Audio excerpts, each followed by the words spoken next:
Shop रखने के बाद में मुझे इधर बहुत परेशान किया जा रहा है। एक लोकल की वजह से पूरा इधर प्रॉब्लम क्रिएट हो रहा है। मेरे को बोल रहे हैं इधर बिजनेस नहीं करना, यहाँ से चला जा खाली करके। और कई लोगों के पास में जा जाके मेरे को लोकल में जैसे इधर के लोकल आदमी उनको भेज के मुझे परेशान किया जा रहा है। कोई धमकी दे के जाता है खाली कर देने तो ये कर देंगे। वो शॉप का शटर 5-6 बार बंद कर लिया, 2-4 बार दुकान का बोर्ड उतार लिया उन्होंने। मेरे को अकेला देखकर नाइट में भी आके धमकी दे के जाते थे। अभी भी मेरे को हरेसमेंट किया जा रहा है। मैं मार्च से लेकर सितंबर तक अभी अपने प्रेजेंटली में कई बार मेरे साथ प्रॉब्लम हो चुकी है। कई बार आके दुकान शटर आके खुद बंद कर चुके हैं और मेरे ऊपर कई झूठे इल्ज़ाम, झूठे केस भी डाल रहे हैं और कई गुंडों की वजह से मुझे परेशान किया जा रहा है इधर। कौन धमकी देना होगा? कौन तुमको धमकी देने वाला कौन है? वो नाम बोलो ना। धमकी देने वाले कौन है मैं नहीं जानता। मैं किसी का मैं चेहरा भी बोला देखा है, चेहरा मैं जानता हूँ, नाम का मुझे किसी का पता नहीं है। परसों के 2 दिन शुक्रवार को आके मेरा इधर दुकान का कैमरा सब तोड़ के चले गए, हार्ड डिस्क लेके चले गए। क्या तो जो प्रूफ था वो उनके पास में पूरा 7 से 7 लोग आके पूरा हंगामा करके गए, तोड़फोड़ करके गए। बोले दुकान बंद कर दे, नहीं तो फिर हम आके दुकान में तेरा ये करेंगे, फिर हम आके बैठेंगे, नहीं तो तू बाहर चला जा। कौन वो वाले? मैं नहीं जानता सर किसी को। तुमको इधर नहीं व्यापार कर बोला ना? हाँ। कौन वो लोग कौन है? मेरे पास उनका वीडियो है, नाम मालूम नहीं।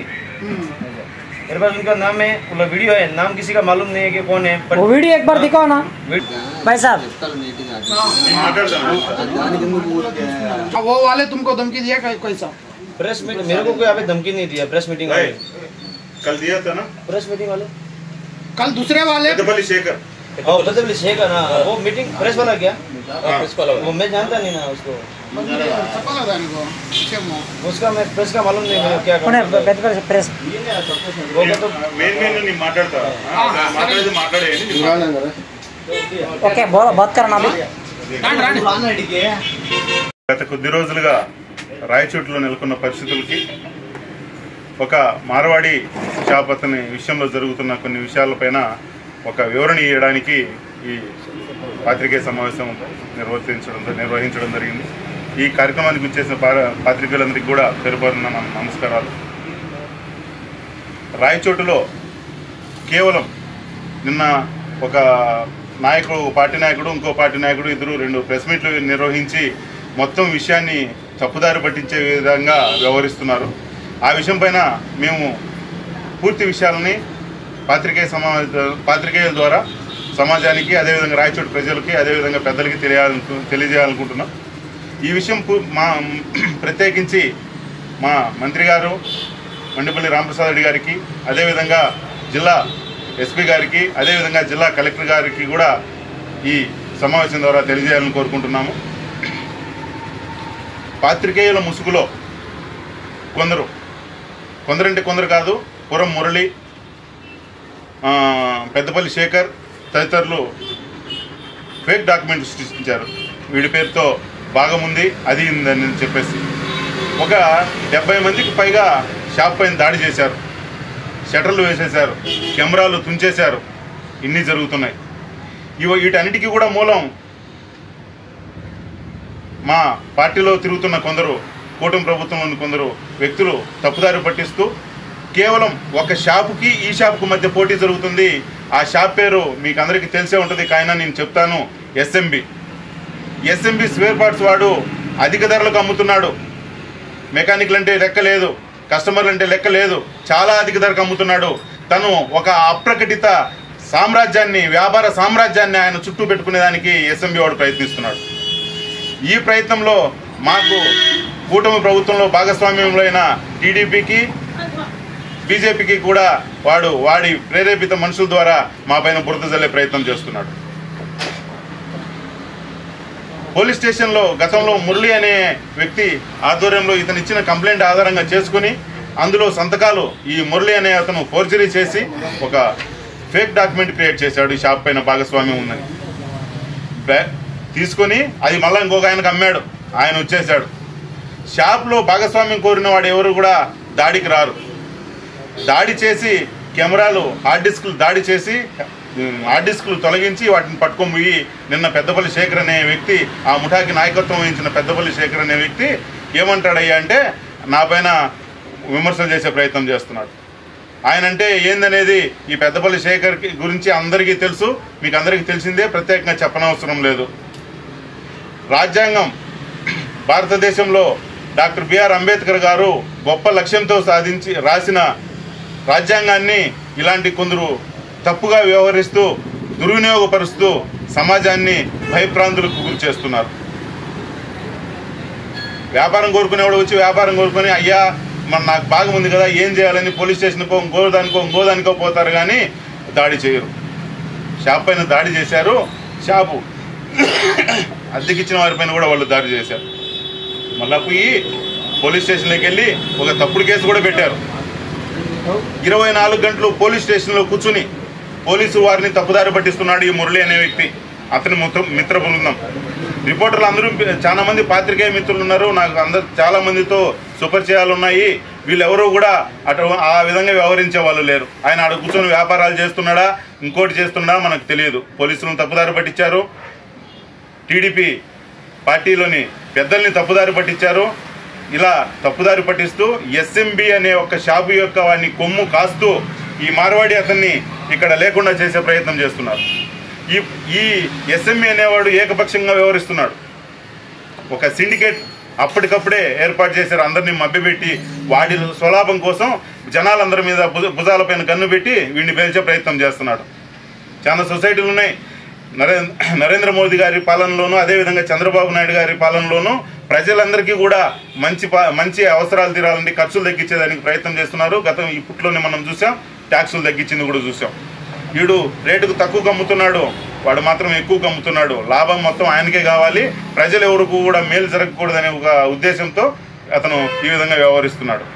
నేనైతే ఆలోచిస్తున్నా వ్యాపారస్తులు మాత్రమే కాదు, ప్రజలందరికీ కూడా నాణ్యమైన సరుకు తక్కువ ధరకు దొరకాలనే ఒక ఉద్దేశంతో ఇతను వచ్చి సాయం కోరగా మేము అతను ఇది చేస్తున్నాం. ఎక్కడెక్కడి నుంచి వచ్చి ఉపాధి పొందుతున్నారు రాయచోట్లో, వాళ్ళందరికీ లేని అభ్యంతరం ఈ మార్వాడికి మాత్రమే వచ్చింది. మార్వాడి షాపు ఒక్కటే, వేరే ఏ షాపు కాదు. అందులోని ఈ షాపు 2 వీలర్కి సంబంధించిన స్పేర్ పార్ట్ షాపు ఇది ఒకటే ఉంది, వేరే ఏం లేవు. వేరే షాపులు చాలా ఉన్నాయి. పక్కన శరవణన్ వచ్చింది, ఆ పక్క ట్రెండ్స్ వచ్చింది, ఆ పక్క మోర్ వచ్చింది, వీళ్ళందరూ రాష్ట్రేతర షాపులే. కానీ ఈ షాప్ మాత్రమే, ఎందుకంటే ఈ షాప్ మాత్రం ఉండకూడదు. ఎందుకంటే ఏక వ్యక్తి, దీనిలో చాలా ప్రయత్నాలు జరుగుతున్నాయి పార్టీల మీద మబ్బేయడానికి, మా మధ్య విభేదాలు సృష్టించడానికి కూడా ఎస్ఎంబి వాడు కుట్రలు పన్ని ఈ పెద్దపల్లి శేఖరు, అదేవిధంగా నిన్న ఎవరో నాయకుడు మాట్లాడారంట, అటువంటి వాళ్ళను ముందుకు తోసి మభ్యపెట్టి ఇబ్బంది పెట్టే ప్రయత్నం చేస్తున్నారు. గతంలో అతను అసోసియేషన్ మీటింగ్లో మాట్లాడిన మాటలు ఏ విధంగా ఉన్నాయంటే, నేను లక్షలైనా ఖర్చు పెడతాను, ఎంతైనా ఖర్చు పెడతాను, ఎవడికి ఎంత పాడేస్తే వాడు నా మాట వింటాడు, అటువంటిప్పుడు వాడిని నేను ఎందుకు ఉన్నిస్తాననే విధంగా మాట్లాడిన మాటలు కూడా మా దృష్టికి వచ్చాయి. ఈ ఎస్ఎంబి అనేవాడి అకృత్యాలకి కారణంగా వీడికి అన్యాయం జరగకూడదని కోరుకుంటున్నాం. ఈ అబ్బాయికి న్యాయం చేయాలని, ఈ షాపులో ఎవరికి ఎటువంటి భాగము లేదని, ఈ షాపు కేవలం మాకు మాత్రమే సంబంధించిందని మాత్రమే ఈ సందర్భంగా పాత్రికేయ మిత్రులకు విన్నవించుకుంటున్నాం. ఏంటంటే చాలా ఇబ్బందులు గురి చేస్తున్న సమయంలో ఈ మురళి అనే వ్యక్తిని ఇతనికి నేను సపోర్ట్ చేస్తానని చెప్పి చాలా భోంచేసేసాడు. భోంచేసిన తర్వాత అది సరిపోకపోగా ఇంకా అధికంగా కోరి వాళ్ళని మళ్ళీ 30 మందిని తీసుకొచ్చి షాపు బోర్డు మూసేసి షాప్ బోర్డు దించేసి వెళ్ళాడు. అప్పుడు కూడా ఇతను మా సహాయం అర్థించడంతో మేము మా మిత్రులు అందరం వచ్చి ఇక్కడ నిలబడడంతో ఆ ప్రయత్నం ఆగింది. దాని తర్వాత ఏం చేశారంటే ప్రభుత్వాలపైన ఒత్తిడి తెచ్చి ప్రభుత్వ అధికారులని ఇక్కడికి రైడ్కి పంపించారు. అది లేదు ఇది లేదని. దాని తర్వాత ఫైన్లు కట్టాం. అది కూడా ఉద్దేశపూర్వకంగా కాదు. ఎప్పుడు ఓపెన్ చేసేదానికి పరిస్థితి లేని పరిస్థితిలో, ఒక అనిశ్చితి నేర్కొన్న పరిస్థితిలో 8 నెలలుగా ఒక షాపు ఓపెన్ చేయలేని పరిస్థితి. మార్వాడి అవ్వడం వాని నేరమా? మార్వాడీలు ఇక్కడ షాపు పెట్టకూడదా? మార్వాడీలు పెట్టచ్చు, ఎవరైనా పెట్టచ్చు, న్యాయబద్ధంగా చట్టబద్ధంగా ఎటువంటి వ్యాపారాలు ఎవరు ఎక్కడికైనా కూడా వచ్చి నిర్వహించుకోవచ్చు. ఆ ప్రయత్నంలోనే మేము ఉన్నాం. ప్రభుత్వం తరపు నుంచి కూడా కొందరు పెద్దల తరక తిరిగే వాళ్ళు కొందరు కూడా పనులు జరగకుండా చేసేదానికి చాలా ఇబ్బందులు పెడుతున్నారు. ఈ విషయమై ప్రజల దృష్టికి ఈ విషయం తీసుకొచ్చేదానికి సహకరిస్తున్న మీ అందరికీ కూడా కృతజ్ఞతలు. నేను ఈ షాపుకు పార్టీలకి ఏం సంబంధం ఉంది అసలు అర్థం కావట్లేదు. నేను అనుకుంటే ఒక పార్టీ వాళ్ళు మాట్లాడుతున్నారు, ఈ కొత్త ఈరోజు మీరు మాట్లాడుతున్నారు. అంటే ఈ వ్యాపార సముదాయానికి సంబంధించి ఈ పార్టీలు ఎందుకు ఇన్వాల్వ్ అవుతుంది ఇట్లా? మెయిన్ పార్టీలు ఎందుకు వస్తున్నాయంటే సోదరా, మేము సపోర్ట్ చేస్తున్నామనే ఒకే ఒక ఉద్దేశంతో, వీడిని తొలగించాలన్న ఒక ఉద్దేశంతో ఎస్ఎంబీ వాడి ప్రోద్బలంతో మురళి అనే వ్యక్తి పోలీస్ స్టేషన్లో ఏదైతే కంప్లైంట్ ఇచ్చున్నారో గతంలో, దాన్ని ఆధారంగా చేసుకుని ఏదైతే చేశారో దాన్ని ఎంఆర్పిఎస్ అని చెప్పుకుంటున్న ఒక నేత, ఒక మీడియాను అడ్డం పెట్టుకుని పెద్దపల్లి శేఖర్ అనే వ్యక్తి ఒక 70 మందిని ఇక్కడికి మాపుగా వచ్చి ఇది చేశారు. మేము దాన్ని అడ్డుకున్నాం. దాన్ని మీడియాకు కళ్ళు ఎక్కువ, అది మీ అందరికీ తెలుసు. ఒకరికొకరు కనిపిస్తూనే ఉంటుంది. అది సాక్షిలో వార్త వచ్చింది. 24 గంటలు కార్యాలయం ఆఫీస్ దగ్గర, టీడీపీ ఆఫీస్ దగ్గర, మా సోదరుల ఆఫీస్ దగ్గర మేము ఇది టీడీపీకి కానీ బీజేపీకి కానీ ఆపాదించడం లేదు. అక్కడ చుట్టూ తిరుగుతున్న ఈ పెద్దపల్లి శేఖర్ అనే వ్యక్తి నా పైన బురద జల్లుతూ, నేను వైసీపీ కోవట్టుగా పేర్కొంటూ, అయ్యా మీరు ఎంత పోరాడో లేదో నాకు తెలియదు, శ్రీకాంత్ రెడ్డితో పోరాడింది నేను ఒక్కడనే. గతంలో మీరు అందరూ కూడా నిమ్మకు నీరెత్తినట్టు మీరు ఆయన పక్కన ఉండేవాళ్ళు, మాకందరికీ తెలుసు. కాలేజీ ఉద్యమం అయితేనేమి, అదేవిధంగా లక్కిడిపల్లిలో సమస్యలు అయితేనేమి, ప్రతి ఒక్కటి కూడా ఆయనకు నేను సమస్యలపైన పోరాడితే నన్ను ఇబ్బంది పెట్టింది శ్రీకాంత్ రెడ్డి గారే. పోలీస్ స్టేషన్లో పెడితేనో లేకుంటే ఒక దగ్గర ఉంచితేనో అందరికీ వచ్చేస్తారనే ఉద్దేశంతో పోలీసు వాహనాలు ఎక్కించుకుని ఊరూరులో తిప్పింది శ్రీకాంత్ రెడ్డి గారి ఆధ్వర్యంలోనే. ఇటువంటి చాలా ఉన్నాయి. ఈ సందర్భంగా ఈ శేఖర్ అనే వ్యక్తి కూడా నేను తెలియజేస్తున్నాను. ఇంకో విషయం ఏంటంటే, రాయచోటి ఒక డిఫరెంట్ సెక్టార్గా మారిపోతుంది. ఒక బయటంతా వేరే ఉంది, రాయచోటి అంతా వేరే ఉంది. ఈ పరిస్థితులకి మేము ఖచ్చితంగా అడ్డుపడి అందరూ కూడా ఇక్కడ శాంతి సౌకర్యాలతో సుఖ సంతోషాలతో నెలకొల్పి వ్యాపారాలు నిర్వహించుకునేందుకు మేము ఆహ్వానం ఇస్తున్నాం. ఎందుకంటే 10 మంది వ్యాపారాలు వస్తేనే రాయచోటి కూడా అభివృద్ధి చెందేదానికి అవకాశం ఉంది. లేదంటే మన ఇద్దరమో మన ముగ్గురమో నీకిద్దరు మాకిద్దరు అన్నట్టుగా ఉంటే కుదరదు. ప్రతి ఒక్కరు కూడా చట్టబద్ధంగా న్యాయబద్ధంగా వచ్చి వ్యాపారాలు చేసుకుని 10 మంది జనాలు పెరిగితేనే కూడా రాయచోటి అభివృద్ధి చెందుతుందని ఈ సందర్భంగా తెలియజేస్తున్నాం. మీరు ఏదో చేసుకుంటారు వ్యాపారము, మీరు ఇవ్వాల్సిన అవకాశం ఎందుకు వచ్చింది? మురళి అనే అతను మీకు వచ్చిన రికార్డ్ అయిందా? మీకు వచ్చిన రికార్డ్ అయింది. ఓకే. ఎందుకు మురళి ఎవరెవరి పేర్లో చెప్పి ఇక్కడి నుంచి డబ్బులు తీసుకెళ్ళాడు? ఎందుకంటే ఇతనికి స్థానికంగా సరైన సంబంధాలు, సరైన పరిచయాలు లేని కారణంగా వాడికి డబ్బులు ఇస్తే పనులు జరుగుతాయి, వీళ్ళకి డబ్బులు ఇస్తే పని జరుగుతాయని చెప్పి చాలా డబ్బులు మురళి తీసుకెళ్ళాడు. ఇది సాక్షాత్తు మురళినే నాతో కూడా చెప్పాడు. ఈ విషయమే మాట్లాడితే డిపార్ట్మెంట్ను కూడా తప్పుదారి పట్టించే ప్రయత్నంలో మురళి ఉన్నారు. మురళి తన యొక్క రాజకీయ పలుకుబడి, తన యొక్క పాత్రికేయ పలుకుబడి ఉపయోగించి వ్యవస్థలన్నింటినీ కూడా తప్పు పట్టిస్తున్నాడు. ఈ సందర్భంగా అతను ఎక్కడైతే పనిచేస్తున్నాడో ఆ సంస్థలకు కూడా నేను అభ్యర్థిస్తున్నది ఏంటంటే, ఇటువంటి వాళ్ళ వల్ల మీ సంస్థకు కూడా చెడ్డ పేరు వచ్చే ప్రయత్నం ఉంది. ఖచ్చితంగా ఈ విషయం ఆలోచించండి.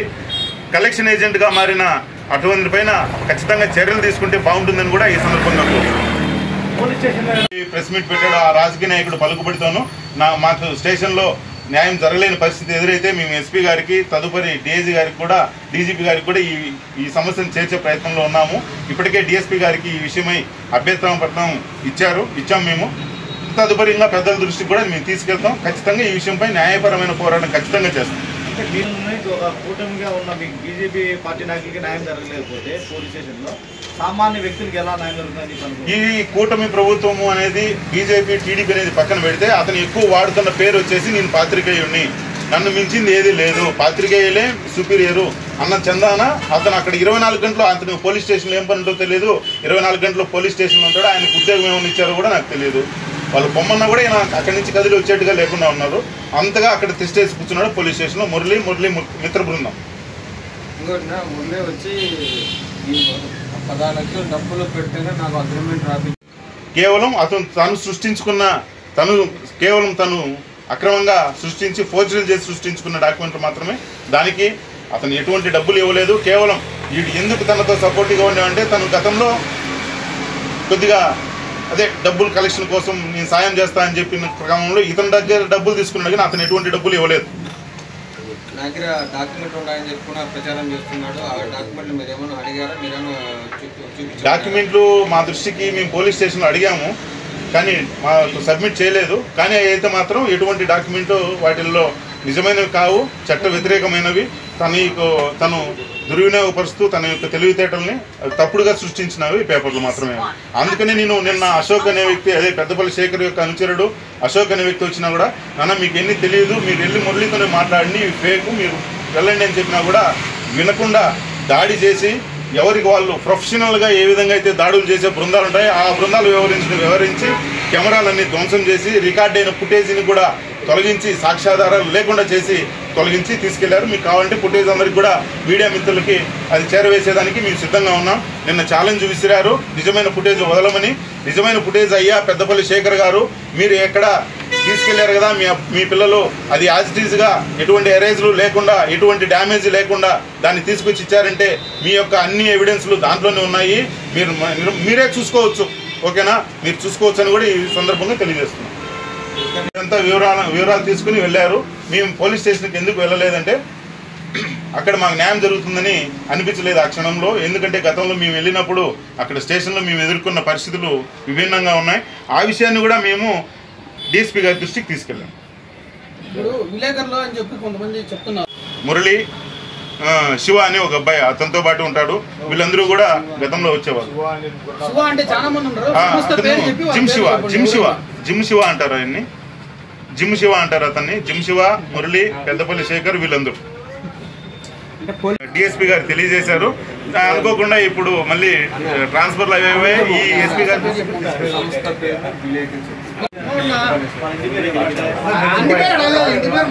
ఫాస్ట్ న్యూస్ యూట్యూబ్ ఛానల్, అదేవిధంగా సివిఆర్ న్యూస్ పురం మురళీమోహన్, అదేవిధంగా స్వతంత్ర టీవీలో శివ. ఈయన శివ అనే ఆయన డైరెక్ట్గా చెప్పారు, మీరు తట్టుకోలేరన్నా మేము వచ్చి దాడి చేస్తాం అని చెప్పారు. అక్కడ కూడా చాలా మంది చాలా విషయాల్లో కూడా వాళ్ళ వ్యవహార ధోరణి అలాగే ఉంది.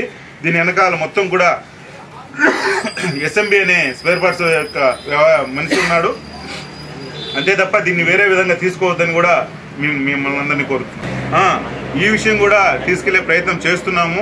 నిన్న మీటింగ్ తర్వాత మేము తీసుకెళ్లాలని ఆలోచిస్తున్నాము. మంత్రి గారు బయట ఉన్నారు. అదేవిధంగా ఆయనకు కానీ ఆయన సోదరులకు కానీ ఈ విషయం తెలియజేసే ప్రయత్నం చేస్తాము. ఇప్పటికే వారిని కూడా తప్పుదారి పట్టించే ప్రయత్నము ఈ పాత్రికేయ బృందము అదేవిధంగా ఎస్ఎంబి వాడు చేసి ఉన్నారు. అది కూడా మా దృష్టికి వచ్చింది. పూర్తిగా కూడా మేము అన్న వాళ్ళతో మాట్లాడే ప్రయత్నం చేస్తాం. పార్టీ అనుచరులే కాదనడం లేదు, ప్రతి ఒక్కటి కూడా ఆయనకే చెప్పి జరుగుతున్నాయని అనుకోవట్లేదు.